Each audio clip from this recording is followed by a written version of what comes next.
In this video, I would like to show how to do 2D animations with Rhubarb Lipsync.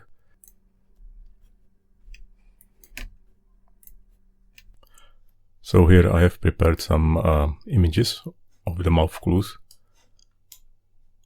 I was following the template, and essentially I have generated these images with AI because that's the only way I can do it. So they are not very nice and not consistent, but it will work for this demonstration purposes. So let me clean this up. Now I could simply take the first image and drop it here, which would create an empty. And then in the material, I could change the image to sequence, set the frames to 1, and then by cycling the offset, I could change the actual frame. But there is a better way, which I will show now.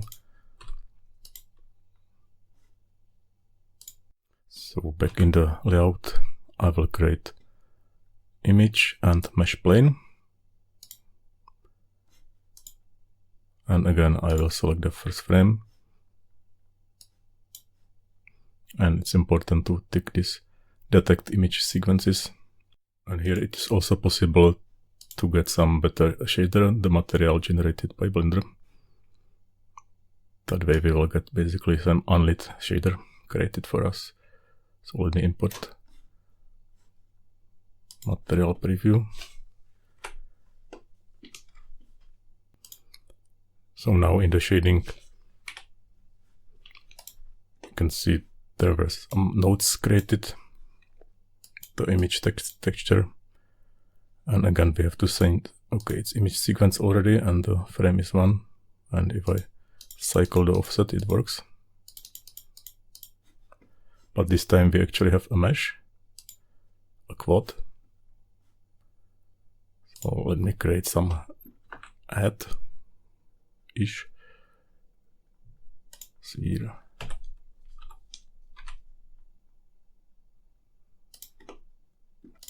And I will use modifier, deform, shrink wrap modifier. Move the offset. But as you can see, it's not deforming.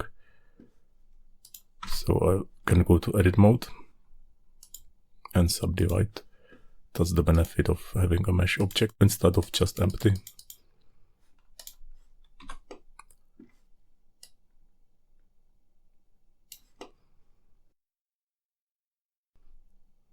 And now I can go to materials and find my image texture node here. So the first idea might be to just keyframe this offset directly. So I can just hit this button.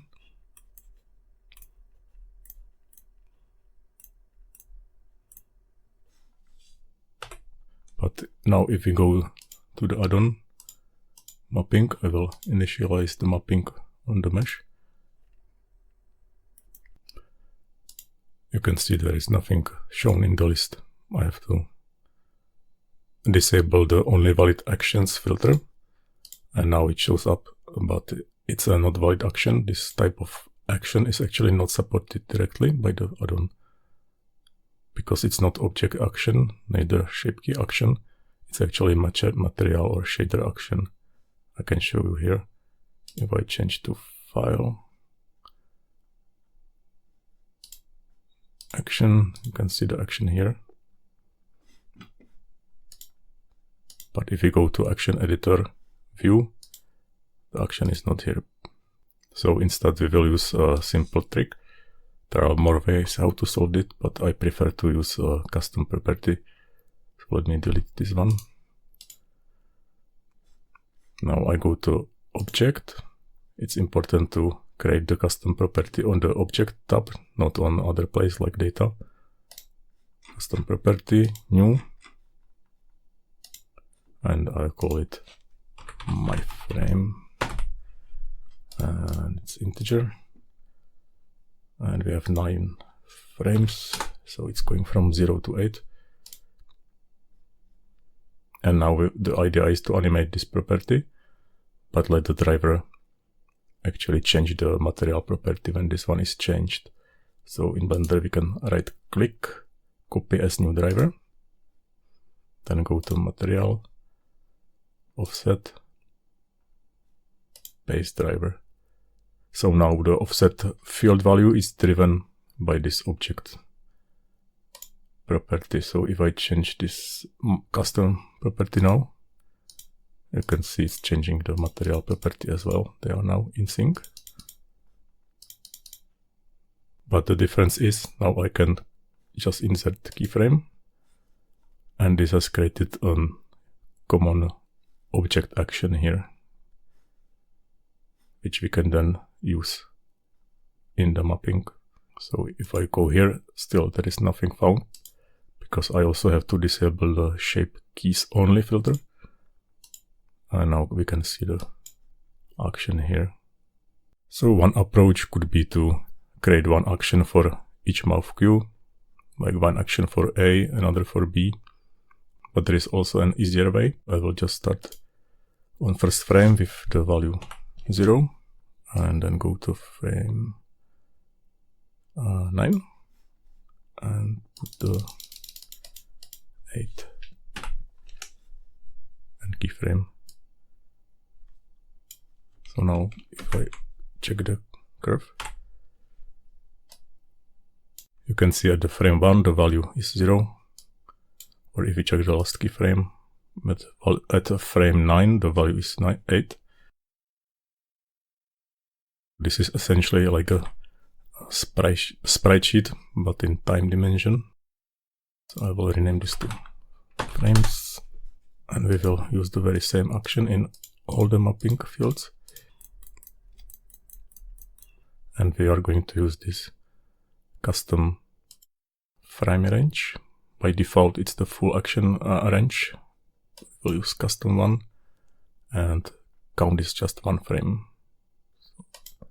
So this first one is one frame at frame 1. I can use this increment button, which is faster.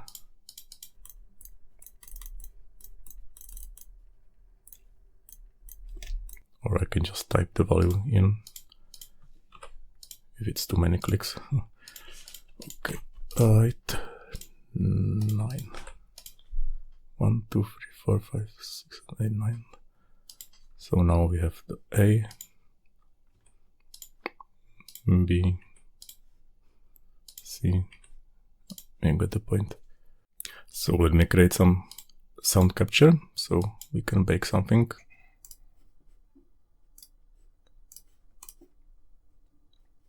Place the strip so we can hear the sound. We will use the extended shape capture, and while it is running, because this is 2D animation, I'm going to create only a one single track. Let me prepare this here. Anyway, bake. Okay, and there is new feature. It's complaining that the X is actually active because we didn't press the stop button here. If I just bake now, there is nothing moving. So let me repeat the bake again. So it says the X is active, so I can stop it with this button, or I can set it to just do this automatically each time I press OK button. And now, because there are already existing strips which will conflict, I have to remove the previous bake. So now there is some movement, but I forget one thing. There is some blending happening, which we don't want for 2D animation. We can't interpolate a frame number, of course. So for that we go to strip placement setting, and in out blend type, disabled no blending. And now we can blend again. I will set this to automatically remove each time. And now the blending is gone. And that's it. I hope you found this useful, and see you in the next one. And she handed Dot a pair of red mittens, and Tot a pair of blue mittens, and Trot a pair of brown mittens, and the 3 little kittens went merrily off to skate. "I don't like to wear mittens," said Dot. "I don't like to either," said Tot. Trot said, "Oh, meow, they squeeze my paws." Now, what do you suppose those naughty little kittens did? They took off their mittens and left them on the bank by the ice pond. They put on their cunning little skates and began to skate to and fro, and the wind whistled and called, "I may freeze your paws and toes, nobody knows, nobody knows."